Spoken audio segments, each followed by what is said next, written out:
যতই আসুক ছলনার হাতছানি, যতই আসুক পেছনে ফিরেও তাকায় না।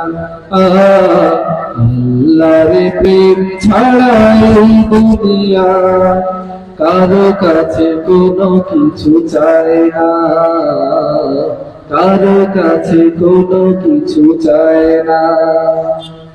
দিন কায়েমের পথে যারা অবিচল, তারা হলো আল্লাহর প্রিয়জন। বাতিলের কাছে যারা হার মানে না, সংগ্রাম করে যায় আবরণ। হেরার আলোতে যার হৃদয় রঙিন, হাতে আল কোরআনের দীপ্ত সঙ্গী।